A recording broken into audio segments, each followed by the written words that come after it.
Hello guys, एक बार फिर से स्वागत है आपके अपने YouTube channel tuition for math में। गाइस, ये मैथ रैंडम क्वेश्चंस का पार्ट 2 है। ठीक है ना। तो जिस तरह से हमने लास्ट पार्ट में 5 को रैंडम क्वेश्चंस को अटैम्प्ट किया था मैथ के, और वो क्वेश्चंस किसी भी टॉपिक, किसी भी चैप्टर या फिर किसी भी कंसेप्ट से थे, उसी तरह इस पार्ट में भी हम 5 रैंडम क्वेश्चंस को अटैम्प्ट करेंगे, क्योंकि हर एक प्रश्न, हर एक क्वेश्चन ज़रूरी है। ठीक है ना। और आपकी एसएससी, सीजीएल, दिल्ली पुलिस या फिर कोई भी गवर्नमेंट एग्जाम है, उसके लिए बहुत इंपॉर्टेंट है। तो चलिए शुरू करते हैं। आज का हमारा जो फर्स्ट क्वेश्चन है वो है, if it take 42 days for a pond to get filled with rain water. Correct, pond को फिल होने के लिए, पूरा कंप्लीट फिल होने के लिए कितने दिन लगते हैं? 42 दिन लगते हैं। If the level of water doubles each day, और कह रहा है कि हर दिन पानी का जो लेवल है वो हर दिन डबल हो जाता है। Then how long it would take to fill 1/16 of the pond. कह रहा है 1/16 फिल होने में कितने दिन लगेंगे। तो मैंने इस क्वेश्चन को करने का तरीका क्या किया, तो मैंने मान लिया कि लेट कैपेसिटी ऑफ टैंक मैंने मान ली कि कितनी है, 16 है। सी ना, 16 लीटर, या फिर कुछ भी आप मान सकते हैं, 16 मान सकते हैं, 32 मान सकते हैं, जो आपका दिल करे वो मान लीजिए। तो मैंने मान लिया कि लेट कैपेसिटी ऑफ टैंक कितनी है, 16 है।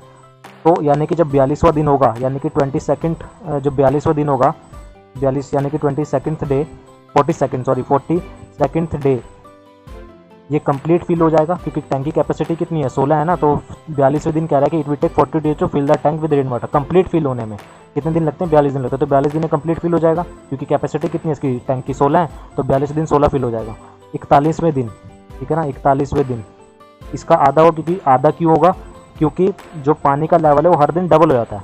तो 41वें दिन अगर 8 है तो 42 दिन कितना हो जाएगा, इसका डबल, यानी कि 16 हो जाएगा, और 42 दिन में भर जाएगा। ठीक है ना। उसी तरह 40th डे कितना होगा, ये इसका आधा, यानी कि 4। उसी तरह 39th डे कितना होगा, ये कितना हो जाएगा, 2 हो जाएगा। उसी तरह 38th डे इसका आधा कितना हो जाएगा, 1 हो जाएगा। ठीक है ना। तो कह रहा है कि आगे क्या कह रहा है, then how long it would take to take fill 1/16 of the pond. कह रहा है टैंक की जो कैपेसिटी है उसका 1/16 फिल होने में कितने दिन लगेंगे। ठीक है ना। तो 1/16 निकाला, तो यानी कि एक टैंक, यानी कि जो पॉन्ड है उसका एक फिल होने में कितने दिन लगेंगे। तो 38वें दिन कितना फिल हो जाएगा, एक फिल हो जाएगा। तो टोटल नंबर ऑफ डेज जो लगे, यानी कि टोटल डेज जो मेरे पास लगे, कितने दिन लगे, 38 डेज लगे इस टैंक को पूरे 1/16 फिल होने में। ठीक है ना। तो चीज़ समझ में आई कैसे, कि मैंने टोटल कैपेसिटी मान ली 16 थी, यानी कि 42वें दिन ये पूरा भर जाएगा, यानी कि 16 का 16 कंप्लीट भर जाएगा। 41th डे इसका आधा, यानी कि क्योंकि कह रहा है कि लेवल ऑफ वाटर क्या था, डबल हो जाता है हर दिन। तो 41th डे कितना हो जाएगा, 8 हो जाएगा। 40th डे कितना हो जाएगा, 40। 39th डे कितना हो जाएगा, इसका आधा, यानी कि 2 आ जाएगा। 38वें डे कितना हो जाएगा, 1 हो जाएगा। ठीक है ना। 38वें डे कितना हो जाएगा, और कह रहा है कि then how long it would take to fill 1/16 of pond.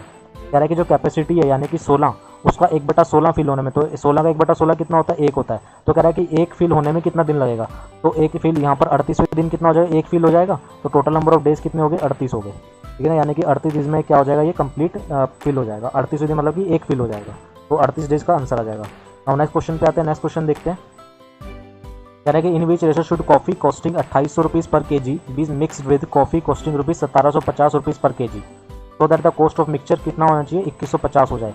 तो कह रहा है कि दो तरह की कॉफ़ी है मेरे पास। पहली कॉफ़ी का जो रेट है वो कितना है, 2800 रुपीज़ पर केजी है, और जो सेकंड कॉफ़ी है उसका जो रेट है वो कितना है, 1750 रुपये पर केजी है। कह रहा है कि इन दोनों को मिक्स किया, और जो मिक्सचर का जो प्राइस बना वो कितना हुआ, 2150 रुपये पर केजी बना। तो कह रहा है किस रेशो में इसको मिक्स करें, तो इसमें एलिगेशन लगा देंगे हम। ठीक है ना। तो 2150 में से 1750 गई, कितना आ जाएगा, 400 आ जाएगा। उसी तरह से 2800 में से 2150 गए तो कितना आ जाएगा, ये 650। इस समझ में आई। जो पहली तरह की जो कॉफ़ी है उसका जो रेट है कितना, 2800 रुपीज़ पर केजी है। सेकंड तरह की जो कॉफ़ी है उसका रेट कितना, 1750 रुपीज़ पर केजी है। ठीक है ना। तो जो मिक्सचर है, जो मेरे पास मिक्सचर बना, उसका जो रेट बना कितना बना, 2150। तो कह रहा है कि इस रेशो में मिक्स करना, तो मैं इसकी रेशो निकाल दूंगा। तो यहाँ से मैं जब इसकी रेशो निकालूंगा तो ये कितना आ जाएगा, 5 8 40, 5 1 5, 5 3 15, यानी कि इस रेशो में मैंने इसको मिक्स करा, 8:13 में मैंने इसको मिक्स करा होगा, तब जाके ये प्राइस कितना बना होगा, 2150 रुपीज़ पर केजी बना होगा। ठीक है ना। तो ये क्वेश्चन समझ में आया ना। नेक्स्ट क्वेश्चन देखते हैं। Next question is, Ram and Pankaj started a partnership with business में पार्टनरशिप स्टार्ट करते हैं। इन्वेस्टिंग कितना, 7:42 में इन्वेस्ट करते हैं। तो एक दो फ्रेंड है मेरे पास, राम और दूसरा है पंकज। कह रहा है कि राम और जो पंकज की जो इन्वेस्टमेंट है वो कितनी है, 7:42 है। ठीक है ना। कह रहा है अतुल, एक नया फ्रेंड आता है अतुल। ठीक है ना। Atul join them after 5 month. Atul ने कितने महीने बाद ज्वाइन करा, 5 महीने बाद ज्वाइन करा। देना यहाँ आफ्टर लिखा हो तो मतलब 5 महीने बाद ज्वाइन करा। With an amount equal to 2/21 of Pankaj, 2/21 of, यानी कि पंकज की जो अमाउंट थी, पंकज की अमाउंट कितनी है, 42, उसका 2/21, उसका 2/21। तो 2/21 करेंगे तो कितना आ जाएगा, ये 4 आ जाएगा। ठीक है ना, ये 2/21 करा, यानी कि अतुल ने कितना पैसा लगाया, 4 लगाया, क्योंकि कह रहा है कि Atul joined after 5 month with an amount equal to 2/21 of Pankaj, यानी कि 2/21 ऑफ पंकज। तो पंकज की 42 थी, इसका 2/21 करा तो 4 आ गया। ये तो थी इन्वेस्टमेंट। अब बात आती है टाइम की, कितने टाइम की। तो राम कितने टाइम के ले रहा, पूरे 12 महीने के ले रहा, 1 साल के ले रहा। पंकज कितने महीने के ले रहा, 12 महीने के ले रहा। और अतुल कितने महीने के ले रहा, अतुल रहा क्योंकि 5 महीने बाद आया था तो अतुल 7 महीने के ले रहा।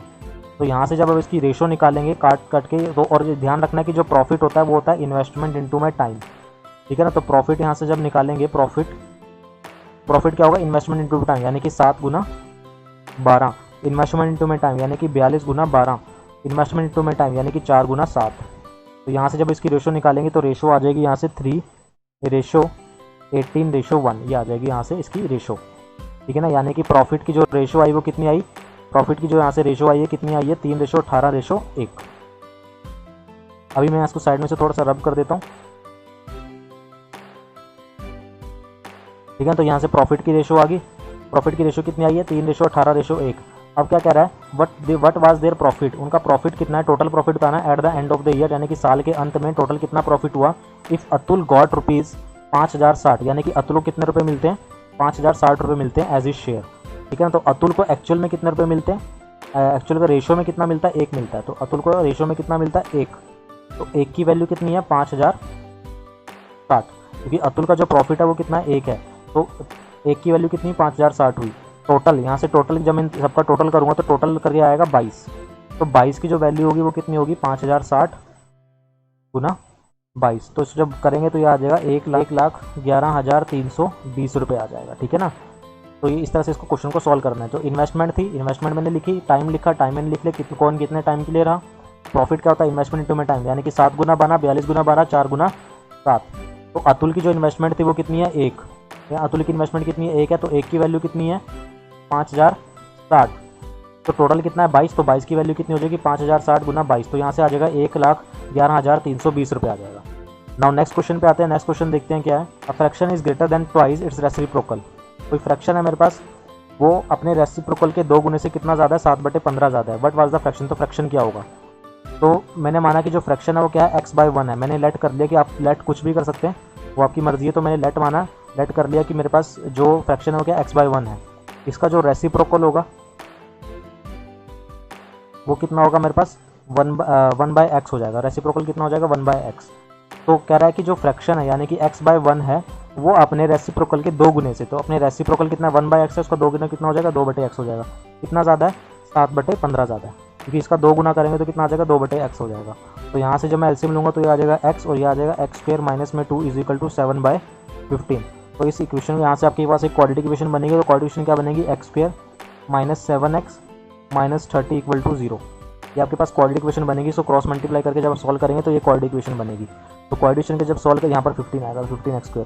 तो क्वाड्रेटिक इक्वेशन को जब सॉल्व करेंगे तो यहाँ से आपके पास 2 फैक्टर आएंगे, एक तो ए और 2। इसको सॉल्व करने से फैक्टर बनेंगे x² माइनस में 25x + 18x - 30 = 0। ये क्या बनेंगे, इसके फैक्टर बनेंगे।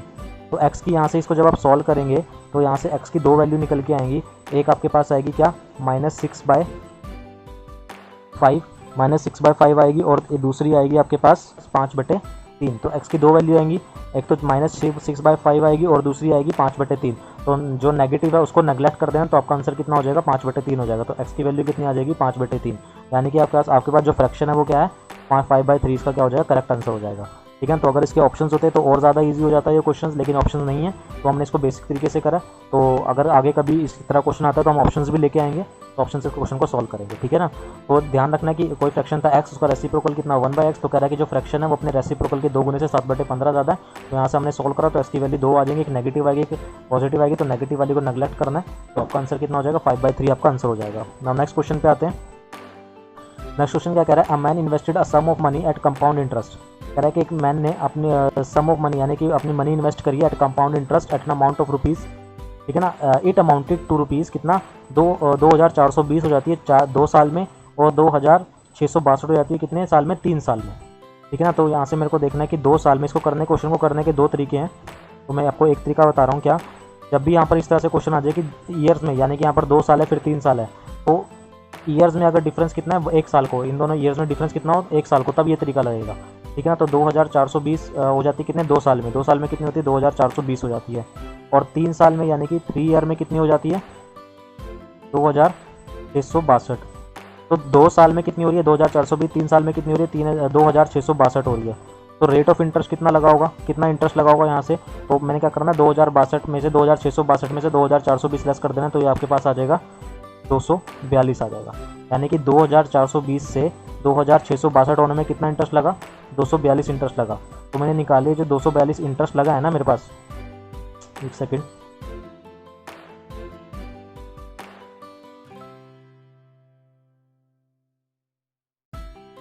तो मैंने निकाल लिया कि जो 242 जो मेरे पास इंटरेस्ट लगा है, ठीक है ना, किस पे लगा होगा, 2420 पे लगा होगा। तो 2420 का कितना परसेंट है, मैंने ये निकाल लिया। तो यहाँ से कितना आ जाएगा, ये 10% आ जाएगा। ठीक है ना। तो पहले मैंने देखा कि 2 साल और 3 साल का डिफरेंस कितना है, 1 साल का डिफरेंस है। तो मैंने देखा 2420 से 2662 होने में कितना इंटरेस्ट लगा, 242 इंटरेस्ट लगा। तो 242 2420 से कितना परसेंट है, 10% इंटरेस्ट लगा। तो रेट ऑफ इंटरेस्ट कितना आ गया मेरे पास, 10% आ गया। अब क्या करना है, अब या तो आप 3 साल का लेके चल लो या 2 साल का लेके चल लो, वो आपकी मर्जी है। तो रेशो मेथड में इसको लेके जाऊँगा। तो यहाँ से मैंने प्रिंसिपल रेशो अमाउंट की रेशो लिखी। तो पहले साल 10% कितना होता है हमारे पास, 10% होता है 1/10, यानी कि 10 पे क्या लगा, एक इंटरेस्ट लगा। क्योंकि नीचे वाला जो नंबर होता है वो क्या होता है हमारे पास, प्रिंसिपल होता है, और जो ऊपर वाला नंबर होता है वो क्या होता है हमारे पास, इंटरेस्ट होता है। तो प्रिंसिपल यानी कि प्रिंसिपल में एक इंटरेस्ट लगा, यानी कि 10 की बजाय कितना हो जाएगा, अमाउंट 11 हो जाएगी पहले साल। दूसरे साल कितनी हो जाएगी, 10 की बजाय फिर से कितनी हो जाएगी, 11 हो जाएगी। क्योंकि क्या कर रहे हैं हम, 10 पे एक इंटरेस्ट लगा रहे हैं। तो 10 पे एक इंटरेस्ट लगा तो कितना हो जाएगा, 11 हो जाएगा। तो प्रिंसिपल कितनी होगी हमारे पास, 100 हो गई, प्रिंसिपल 100 हो गई, उसको मल्टीप्लाई करना, और अमाउंट कितनी होगी, 121 2 साल में।